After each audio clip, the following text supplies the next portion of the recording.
बिस्मिल्लाहिर्रहमानिर्रहीम। स्टूडेंट अस्सलाम वालेकुम, मैं हूं आपका मैथ्स का टीचर तनवीर अहमद। तो हम फर्स्ट ईयर की मैथमेटिक्स कर रहे हैं, चैप्टर नंबर 4 स्टार्ट किया हुआ है। 4.2 एक्सरसाइज का क्वेश्चन नंबर 5 कर रहे हैं। इसमें हमें क्वेश्चन को सोल्व करना है। तो ये क्वेश्चन को सबसे पहले हम स्टैंडर्ड फॉर्म में लिखेंगे, यानी कि सारी वैल्यू राइट हैंड साइड पर लिखेंगे, लेफ्ट हैंड साइड पर लिखेंगे, राइट हैंड साइड पर इक्वालिटी आ जाएगी 0। ठीक है। उसके बाद ये वेरिएबल की पावर्स कॉम्प्लिकेटेड है, इसको सादा तरीन फॉर्म में लिखेंगे। तो सबसे पहले हम क्या करते हैं, इसको स्टैंडर्ड फॉर्म में लिखते हैं, x की पावर 2/5। अब ये वैल्यू +6 x की पावर 1/5 है, ये इस तरफ आकर माइनस आ जाएगी, -6 x की पावर 1/5 +8 इज इक्वल टू 0। अब इस वैल्यू को हम इसके मुताबिक कन्वर्ट करेंगे, तो ये क्या आएगा, x की पावर 1/5 होल की पावर 2 -6 x की पावर 1/5 +8 इज इक्वल टू 0। अब ये हमारे पास वैल्यू आ चुकी है, इन दोनों की वेरिएबल की पावर सेम है। तो अब हम लेट करेंगे यही वैल्यू y के बराबर, लेट किया x की पावर 1/5 किसके बराबर है, y।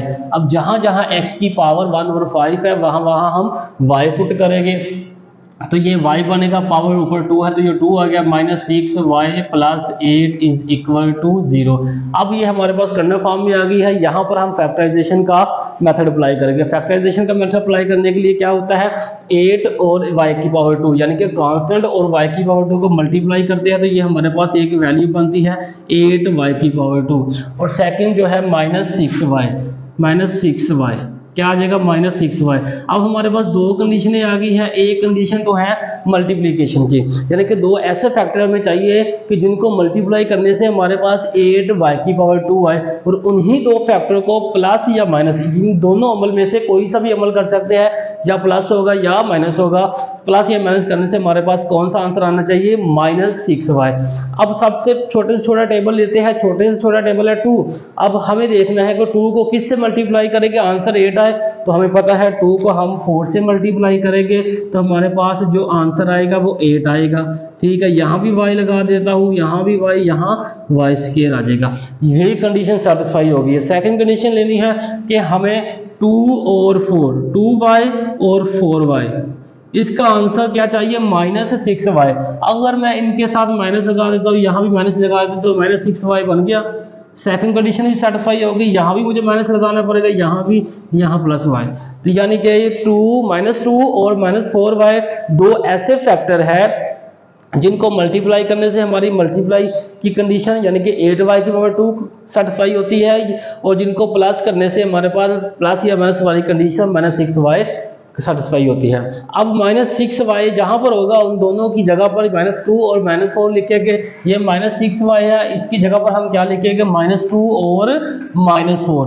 y की power 2 -2y -4y +8 is equal to 0। तो क्या किया, -6y की जगह पर ये दो वैल्यू लिखी, इन दोनों का सम -6y के बराबर होता है। अब पहली दो वैल्यू में से क्या चीज कॉमन आ रही है, y कॉमन आ रहा है। यहाँ y की पावर 2 है, एक बाहर जा चुका है तो अंदर 1 बचेगा, -2 आएगा, y बाहर कॉमन जा चुका है तो ये ब्रैकेट क्लोज हो जाएगी। अब नेक्स्ट 2 वैल्यू में से -4 कॉमन आ रहा है, तो 4 बाहर जा चुका है, यहाँ पर y बचेगा। जब हम माइनस कॉमन लेते हैं तो ये लास्ट नेक्स्ट वैल्यू का साइन चेंज हो जाता है, यहाँ प्लस है तो हम यहाँ माइनस लगा देंगे। अब 4 को 2 से मल्टीप्लाई किया, 8 बने, 4 2 8 और इज इक्वल टू 0। अगर ये ब्रैकेट वाली वैल्यू विद साइन सेम है, इसका मतलब ये है कि यहाँ पर जो हमने फैक्टर सेलेक्ट किए हैं बिल्कुल करेक्ट किए हैं, और यहाँ तक फैक्टराइजेशन का अमल जो है वो ठीक हुआ है। अब y -2 दोनों में सेम है, तो कॉमन लेके दोनों में से y -2 कॉमन लिया, यहाँ पर y बचा और यहाँ पर -4 बचा, और इक्वल टू आ गया 0 के। इस वैल्यू को अलग 0 के बराबर पुट करेंगे और नेक्स्ट वैल्यू को अलग 0 के बराबर पुट करेंगे, y -4 इक्वल टू 0। तो यहाँ से y का आंसर क्या आएगा, 2, और यहाँ से y का आंसर क्या आएगा, 4। ठीक है, y का आंसर आ गया 4। अब देखो यहाँ पर हमारे पास वेरिएबल का आंसर y वेरिएबल की फॉर्म में आ रहा है, लेकिन इक्वेशन में हमें जो वेरिएबल दिया है वो x है। तो हमें क्या करना है, इस वेरिएबल y को कन्वर्ट करना है x में। तो यही वाला मेथड यूज करेंगे जहां हमने ऊपर लेट किया है, यहाँ करके पुट y किसके बराबर है, x की पावर 1/5। तो x की जगह पर 1/5 लिखेंगे इज इक्वल टू 2। अब हम क्या करेंगे, x की power 1/5 taking 5th power both side, तो ये कैंसल, यहाँ x बचेगा, यहाँ आएगा 32 आएगा। सेम एज इट हम क्या करेंगे, यहाँ भी अप्लाई करेंगे, पुट करेंगे x की y किसके बराबर पुट करेंगे, y is equal to x की पावर 1/5।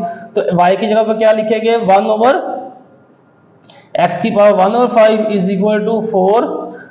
अब हम क्या करेंगे, फिफ्थ पावर बोथ साइड लेंगे, 4 की पावर 5, तो ये कैंसिल आ जाएगा। x किसके बराबर आएगा, x बराबर आएगा हमारे पास, x बराबर आएगा हमारे पास 104। x किसके बराबर आ गया, 10 24। तो ये हमारा आंसर जो है हल, क्वेश्चन जो है हल हो चुका है। आप क्वेश्चन की स्क्रीनशॉट ले ताकि आपको नोट्स बनाने में आसानी हो। तो हमने क्या किया, हमें एक इक्वेशन दी गई थी, उसको सोल्व करना था। सबसे पहले इक्वेशन को एक साइड पे लिखा, राइट हैंड साइड पर 0 आ गया। उसके बाद वेरिएबल की पावर थोड़ी सी कॉम्प्लिकेटेड थी, तो हमने क्या किया, जो छोटी वेरिएबल की पावर थी उसके अकॉर्डिंग बड़ी वेरिएबल की पावर को अरेंज किया। तो अब हमारे पास दोनों वेरिएबल की पावर सेम आ गई, इसको y के बराबर पुट किया तो हमारे पास एक नई इक्वेशन आई, यहाँ फैक्टराइजेशन का अमल अप्लाई किया तो हमारे पास दो आंसर आ गए। अब हमें आंसर x में चाहिए, यहाँ आंसर y में आ रहा था, तो हम यहाँ जो हमने पुट किया था दोबारा इसको x की पावर 1/5 y के बराबर पुट करेंगे तो हमारे पास ये वैल्यू आएगी।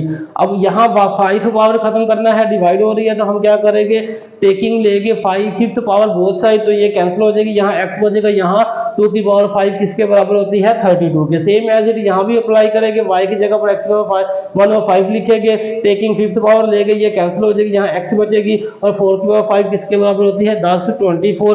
तो ये हमारा क्वेश्चन था। अगर आपको क्वेश्चन की समझ लगी है तो वीडियो को लाइक और चैनल को सब्सक्राइब करें। अगर क्वेश्चन की समझ नहीं लगी तो नीचे कमेंट्स करें ताकि आपको मजीद बेहतर तरीके से समझाया जा सके।